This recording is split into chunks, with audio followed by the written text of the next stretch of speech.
윤석열 위기 탈출용 북풍의 조짐들.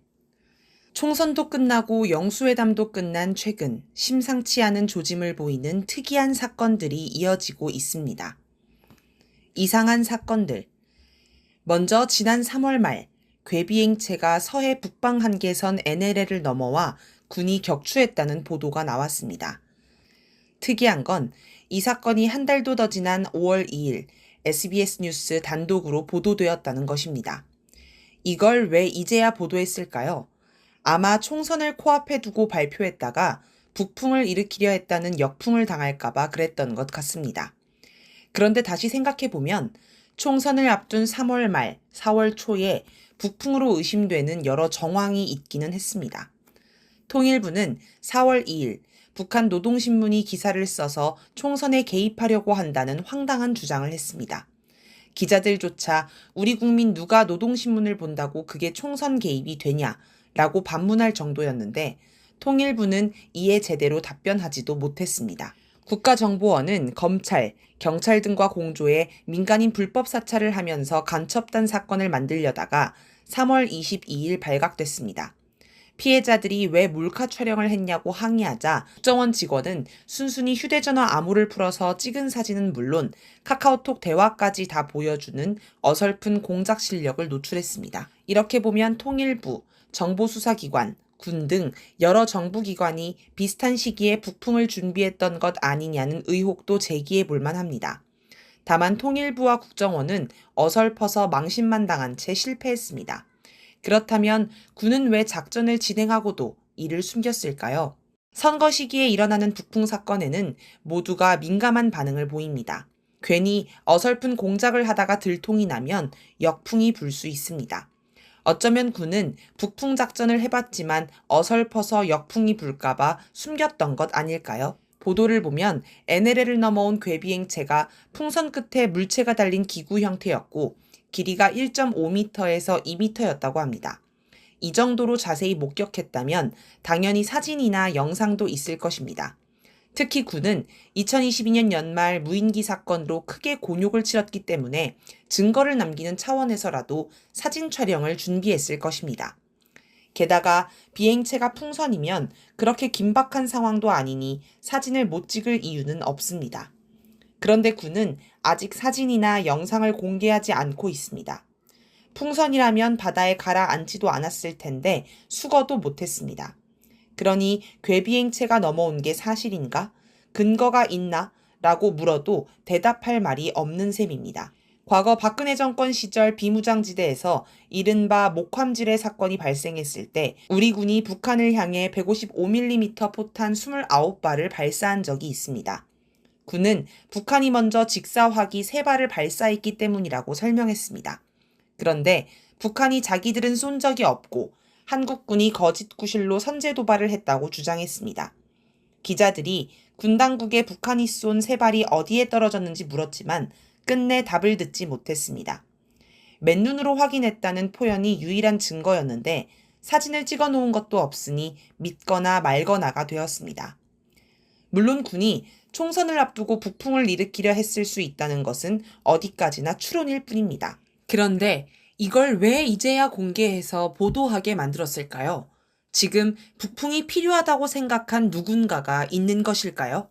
다음으로 정부가 2일 중국 등 해외 공관 5곳에 테러 경보를 내렸다는 보도가 나왔습니다. 국정원은 최근 외국 체류 중인 북한 엘리트들의 이탈이 속출해 이들을 관리하는 보위성이 책임을 회피하려고 이들의 탈북을 한국 공관원이 납치한 것으로 꾸미고 보복한다는 명목으로 한국인을 테러할 수 있다고 주장했습니다. 뭔가 설명이 복잡한데 결론은 북한 공작원이 외국에서 한국인을 테러할 것이라는 예고입니다. 이런 발표를 보면 일단 의심부터 듭니다. 정권 안보를 위한 공작을 해온 뿌리 깊은 역사를 가진 국정원의 발표라서 더욱 그렇습니다. 실제로 외국에서 한국인이 테러당했는데 그걸 북한 공작원이 했다고 발표하는 일이 일어날지도 모른다는 생각이 듭니다. 그러고 보니 국정원이 지목한 해외 공관 중에는 중국 공관도 있습니다. 지금 중국 주재 한국 대사가 윤석열 대통령의 친구 정재호입니다. 정 대사는 부하 직원에게 갑질을 한 것과 부정청탁을 받은 일로 조사를 받는 상태입니다. 그리고 이를 보도한 언론을 향해 갑질을 해서 더욱 지탄을 받고 있습니다. 이런 위기를 모면하기 위해 중국 주재 대사관에서 뭔가 작업을 할 수도 있지 않을까 하는 추론도 가능하지 않을까요? 끝으로 지난 4월 30일 국정원이 2023년 테러 정세와 2024년 전망을 발표했는데 여기서 북한이 무인기, 동력 패러글라이더를 이용해 국내 후방 지역 테러를 감행할 수 있다는 보도가 나왔습니다. 북한이 하마스를 모방할 것이라는 주장입니다. 글쎄요. 최신 전술핵 미사일과 정밀 유도 방사포, 극초음속 미사일로 무장한 북한이 왜 하마스 흉내를 내며 패러글라이더를 날릴 것이라는지 이해는 가지 않지만 뭔가 좋지 않은 조짐이 느껴집니다. 어떤 정치적 목적을 위해 정체불명의 누군가에 의해 후방에서 테러가 발생할지도 모를 일 아닐까요? 다시 종합해봅시다. 최근 며칠 사이에 갑자기 북한이 전방에서, 후방에서, 외국에서 테러할지 모른다는 보도가 이어졌습니다. 그런데 내용을 들어보면 뭔가 다들 어설프고 고개를 갸우뚱하게 만듭니다. 이걸 국내 정치 상황과 연결해서 한번 생각해보면 어떨까요? 북풍이 절실한 윤석열. 윤석열 대통령은 지금 위기에 몰렸습니다. 여당이 총선에서 참패했고 다들 그 원인이 윤 대통령이라고 지목합니다. 그래서 영수회담으로 판을 뒤집으려고 시도했습니다. 윤 대통령은 이재명 민주당 대표를 불러서 그럴듯한 사진도 찍고 또 전국민 25만 원 지원금도 선별 지원 정도로 타협해서 받아주고 이태원 참사 특별법도 합의 처리를 전제로 동의해주면 소통과 협치 이미지를 만들어 지지율을 끌어올릴 수 있으리라 여겼을 것입니다. 동시에 야권을 분열시킬 수도 있습니다. 일부 요구안을 적당히 수용했으니 김건희 특검, 최상병 특검은 미룰 수 있으리라 여겼을지도 모릅니다. 그런데 완전히 실패했습니다. 이 대표에게 꾸지람 듣는 사진만 잔뜩 찍히고 최상병 특검도 통과됐습니다. 영수회담 직후 여론조사 결과를 보면 지지율이 2주 전에 비해 전혀 오르지 않았습니다.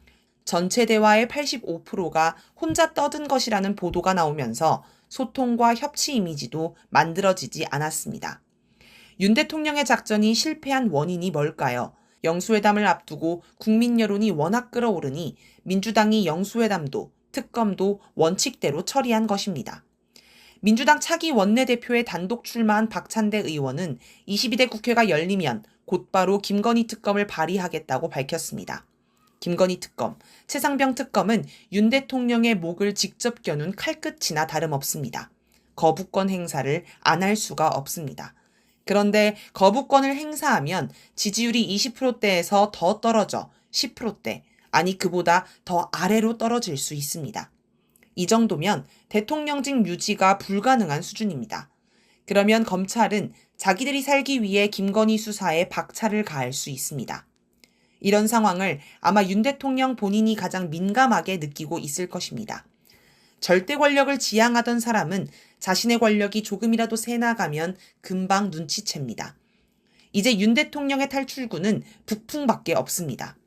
북풍에도 여러 수위가 있습니다. 북풍 최소치는 30% 콘크리트 지지층의 위기의식을 키워 보수 세력이 대통령 지키기에 나서도록 만드는 것입니다.